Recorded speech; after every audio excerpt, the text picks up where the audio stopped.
लटक गया है। अब सरकार जदयू की नहीं बल्कि राजद की है। यह बात पूर्व उद्योग मंत्री सैयद शाहनवाज हुसैन ने कही है। बता दें कि सुपौल स्थित पैतृक आवास पहुंचे सैयद शाहनवाज हुसैन ने मीडिया से मुखातिब होकर वर्तमान राजनीतिक घटनाक्रम को लेकर कई अहम बातें कही है। उन्होंने कहा कि आज हम लोगों का धरना हुआ है विश्वासघात के खिलाफ। कहा कि कोई भी घर छोड़कर जाता है तो उसे बहाना चाहिए, लेकिन मुख्यमंत्री जी बिना किसी बहाने के चले गए। 2 दिन पहले ही बात हुई, कोई जानकारी इस तरह की नहीं मिली। लगता है जदयू के लोग खिचड़ी पका रहे थे। कहते ना कि रोने का मन हो तो कहते हैं कि आंख में कुछ चला गया। हम लोगों ने उनका सदा सम्मान किया। वो 43 जीते, हमने 74 जीता। फिर भी हम लोगों ने पीएम के निर्देश पर उन्हें मुख्यमंत्री माना, उन्हें सम्मान दिया। कहीं से किसी तरह से उनके सम्मान में कोई कमी नहीं रखी। आज की हालात है कि जदयू के तीर में लालटेन लटक गया है। अब जदयू का नहीं बल्कि राजद का राज हो गया है। भले ही वो मुख्यमंत्री हैं, लेकिन राज राजद का आ गया है। कहा कि उद्योग मंत्री के तौर पर हमने 80% रेट घटा दिया। कई उद्योग पर काम चल रहा है, लेकिन अब तो बात है कुछ और ही। उद्योगपति तो लालटेन से ही डर लगता है, आगे जो हो।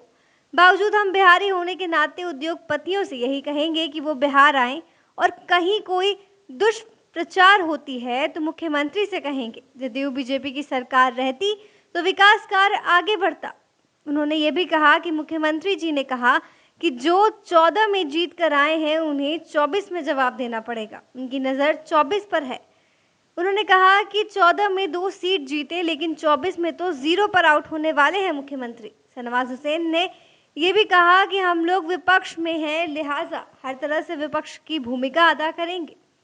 मन बना रखा है मोदी जी को पीएम बनाने का। भले ही पीएम बनने का ख्वाब कोई देख रहा हो, लेकिन 2024 में नरेंद्र मोदी ही पीएम बनेंगे। इस मौके पर भाजपा के सुमन चंद, महेश देव, सुमन झा सहित कई कार्यकर्ता मौजूद रहे।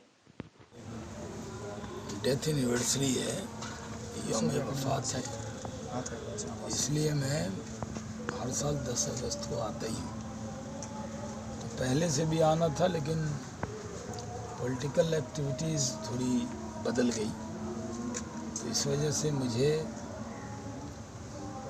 पार्टी की बैठक के बाद यहाँ आया और अभी फिर पार्टी की बैठक के लिए चला जाऊँगा। हम लोगों का आज धरना हुआ है विश्वासघात के खिलाफ। कोई भी घर छोड़कर जाता है तो उसको बहाना चाहिए।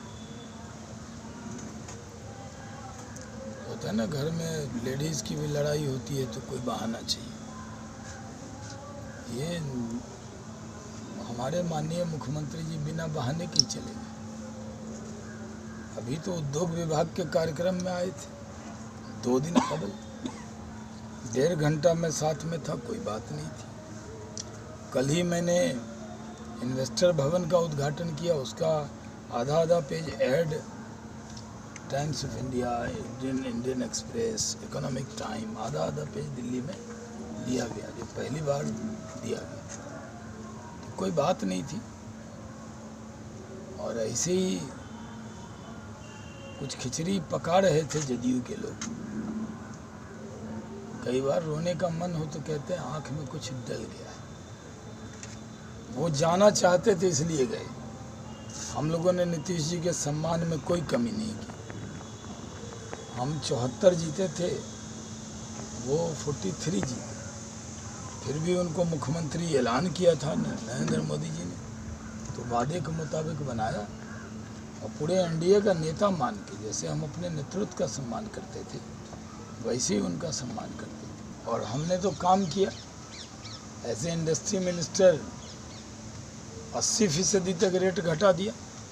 सहरसा का, सुपौल का, सुपौल की ज़मीन तो सबसे सस्ती कर दी ताकि इन्वेस्टर आ जाए। कई से बात भी हो गई थी, विजेंद्र भाई को हम बताते थे इथेनॉल वाला, क्योंकि कोटा नहीं मिला था तो इथेनॉल नहीं हुआ था। लेकिन जो पूरी 73 एकड़ ज़मीन थी उसको हमने 93 एकड़ करवाया, क्योंकि बाद में जो डीएमएसपी का क्वार्टर बनना था वो भी बाहर बनाने को कहा। तो जो उद्योगपति हैं उनको तो लालटेन से ही डर लगता है। अब वो कितना आएंगे, लेकिन एक बिहारी होने के नाते मैं अभी भी उद्योगपति को कहूँगा कि आप आइए, और अगर उनके साथ कोई दुश्वारी होगी तो ज़रूर मुख्यमंत्री जी को बताएंगे। लेकिन डबल इंजन की सरकार थी, केंद्र से पूरी मदद थी, जितनी रोड बन रहा है सब केंद्र से बन रहा है। तो सरकार अगर जदयू बीजेपी की रहती, अब हटने के बाद कह रहे हैं कि उनका अपमान हो रहा था, कौन कर रहा था, कभी बताया नहीं। हम लोग तो सम्मान भाव से ही उनको देखते थे।